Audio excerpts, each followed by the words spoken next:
e tō aroha hukainga. E hoki maira kia kite atu I tō iwi e. E rota rota ana e kata kata ana maira. Ukana whetero mai te ihi o matua. Kia kite atu ano I tō atahua e kana para. Kupuhia e te hau ka pohia puro e mata. Ka pio e tohu aroha hukainga. E oki mahira kia kite atu I tō iwi e. E rota rota na e kata kata na maira. Ukana petero mai te ihi o matua. Kia kite atu ano I tō atahua e kana para. Kupuhia e te hau ka pohia puro e mata. Ka pio e tohu aroha hukainga. Ka pio e tohu aroha hukainga. Ka pio e tohu aroha hukainga.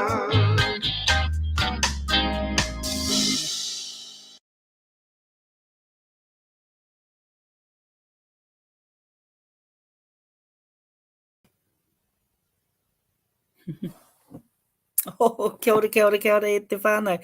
I just realised I didn't have my mute button on, so I hope you enjoyed that waiata. I would have done an earlier live, but I've been on moho duty, and our moho is teething. So he's a little bit grumpy, this little fella. How old is he? 6 months old. A real taonga of ours. And talking about taonga, yes, I gave a bit of an update. And I did have to rush because he was crying yesterday. So I did sort of feel like that my live was rushed. But it's important that I had updated you on exactly what was happening with our whare tupuna. I'm going to share a photo, whānau, so you can see just what damage, what desecration has been happening. So whānau keep me updated, even though I live in Kirikiriroa. I'm doing a live and then we're heading to Tauranga. Got some massive news to announce after our pōpō whānau. So I'm going to put you all out of your miseries, but that won't be until our pōpō. So one more day, and we will announce a major announcement. But I'm just going to share this photo so you can see what I'm fighting for, the preservation of our wharepuni. And like I said in earlier lives, apparently the kaumātuas have told me, or have told us, the whānau, that it's the only one of its kind left in Taranaki and potentially could be the only one of its kind left in Aotearoa. So it has huge historical significance for me personally, for my whānau personally, and it actually is whānau who are destroying it. And I guess that's what's the heartbreaking side. We're closely connected, we're closely related. So I guess for me, that's probably the most devastating part of it all. And the fact that the trust, and I talked about the Crown, the government, and people being drunk on power, people abusing due process, judiciary. We've got to hold. If we don't hold those that we entrust to do their job, then we are partly to blame for the chaos that has been created. Whether I don't care which side of the debate you are on, one thing I do care about, and I hope we all care about, is for our tamariki, our mokopuna, experience and have the freedoms and rights that we have experienced and actually taken for granted. So this is a bit of a wake-up call for all of us, but I just want to share with you and show you what I'm fighting for at a personal and cultural level, because I'm culturally incensed by the desecration of our wharepuni. So I'm just going to share this whānau, and then I need to get on to the road because I've got a lot of mahi ahead of me as well. So I am going to share this photo, if I can find the right one. There it is.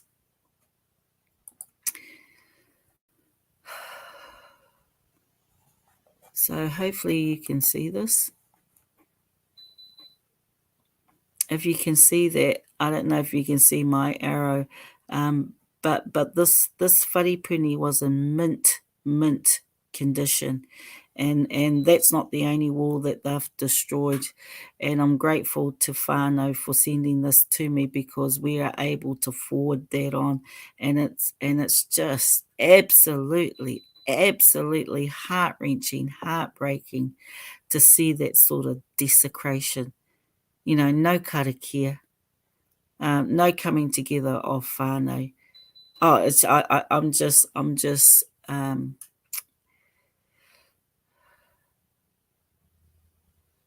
what can you say? What can you say? But there it is, whānau. That's a picture I just wanted to share with you. Anyway, but to let you know that things have been put in place, right? And I've been told that happened after things have been put in place. So, but I don't know. I haven't got evidence of that. I've just got evidence that this is what's happening. But Pokere-Tonga, which is Heritage New Zealand, have issued a stop work. And I've been told that this work happened after they issued the stop work. I can't validate that or anything. So nothing more can be demolished.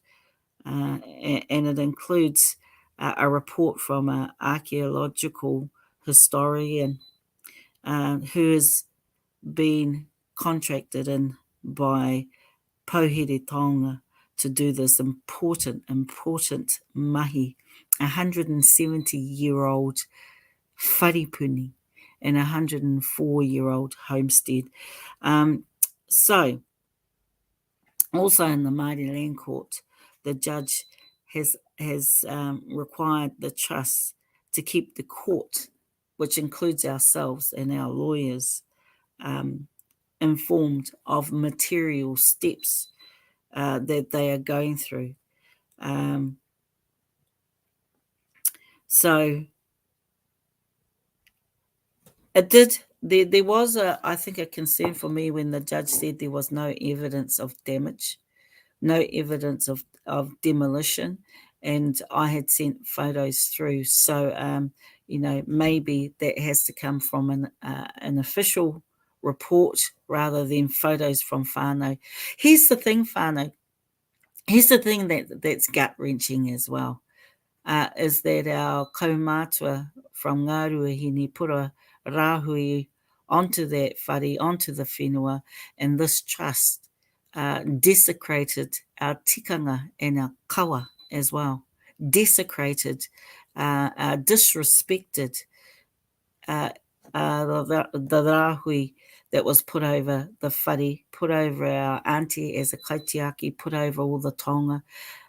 They confiscated all the tonga that was in the room, and some tonga were over 100 years old, and there's been zero consultation. So I'm glad that when I was the deputy chair of that trust, that we actually recorded all the tonga that was in that whare. We actually did a papakainga plan. We nearly got it through. We nearly were able to refurbish both the whare tupuna, the homestead, and the wharepuni. And that we were looking at funding, so we weren't looking at the trust paying for all of that.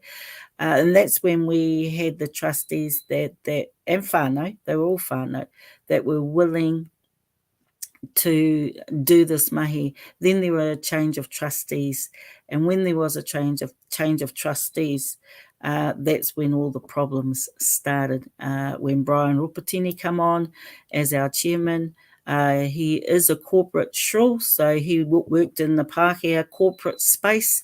And because you've worked in the corporate space doesn't necessarily mean you're the right person to work as a trustee on the Māori Trust if you don't respect or understand te ao Māori. Because you've got to be able to respect and understand te ao Māori to run a Māori Trust. If you don't, this is what you create. This is what you create.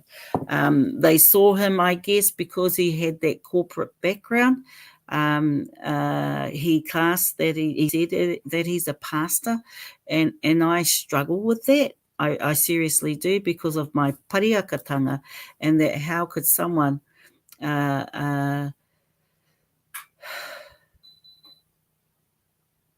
who is a pastor desecrate a place that was used as a church back in the early 19th century. And the kaumātua told Brian, as the chairman, that our wharepuni was a church, was used as a church. So there's all these issues. Yes, it is a whānau issue, but there's a wider issue for me.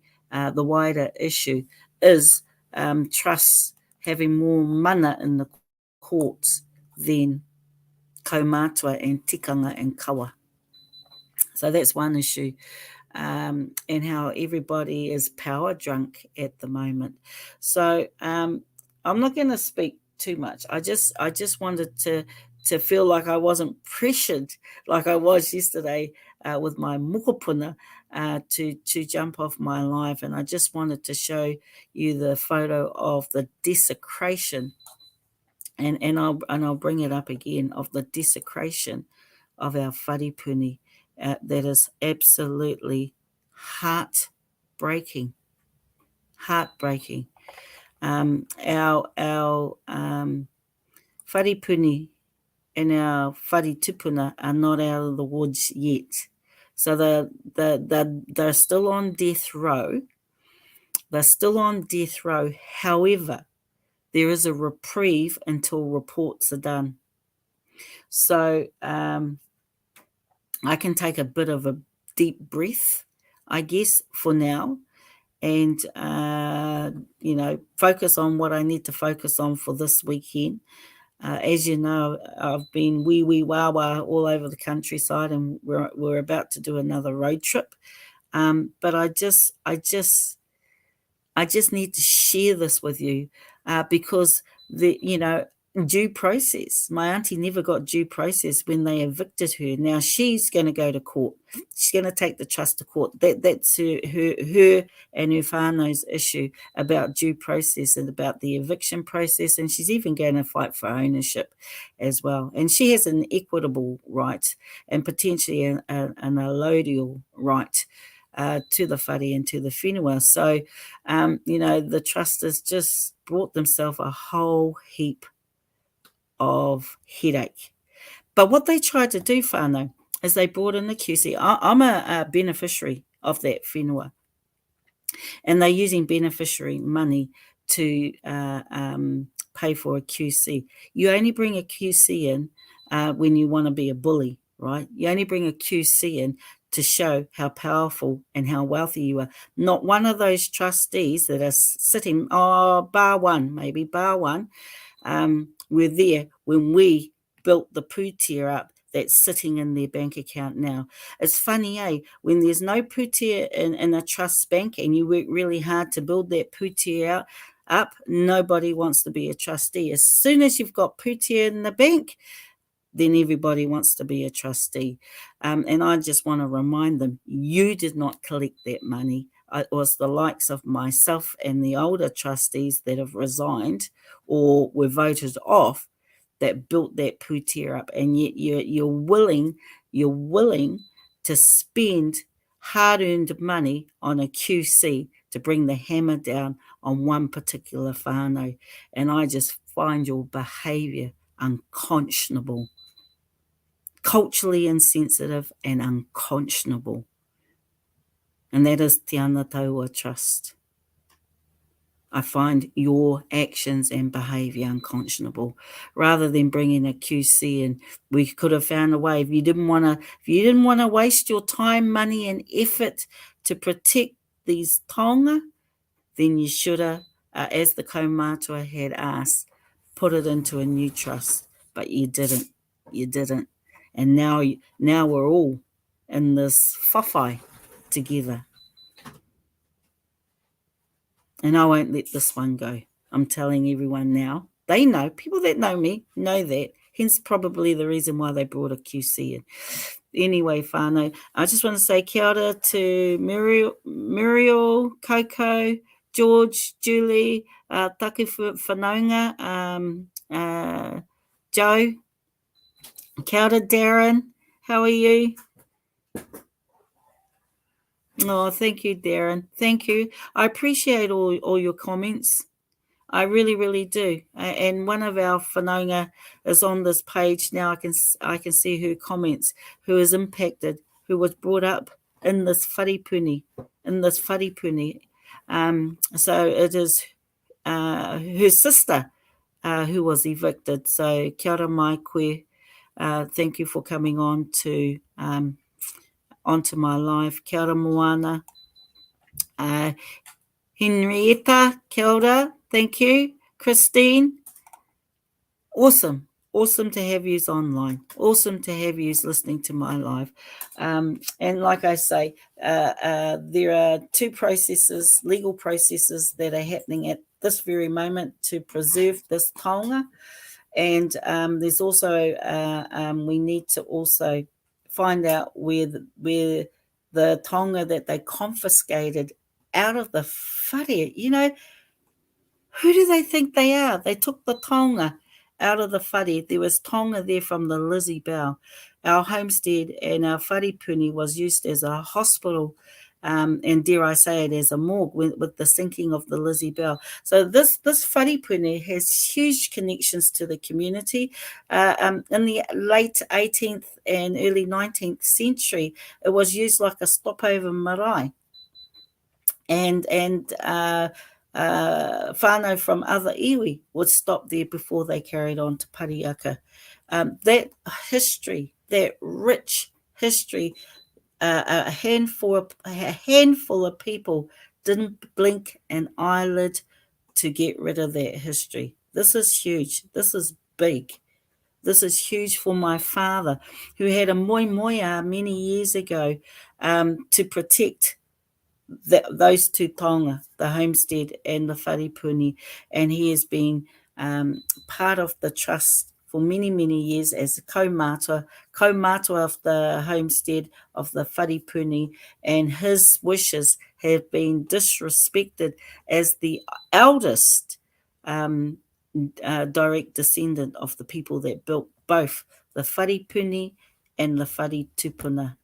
So just how our tikanga and our kawa has been desecrated, and the might of the Pākehā law has been used to bully whānau, and enough's enough. So this is just not a personal, private issue. I think this has bigger connotations and potentially has political connotations as well, because it certainly highlighted to me how kawa and tikanga can be easily usurped by Pākehā law. So I'm going to sign out right there and then, whānau. Keep on with the good fight. And, I see comparisons between what's happening at this local level, at this whānau level, as to what's happening at a government level, because I think they are power drunk as well. Kia pai tō rā. We will catch up very soon, and I'll come in tomorrow and do a live because I've got a major announcement to make. Apopo. Kia pai tō rā. Ka kite. Kia ora rā.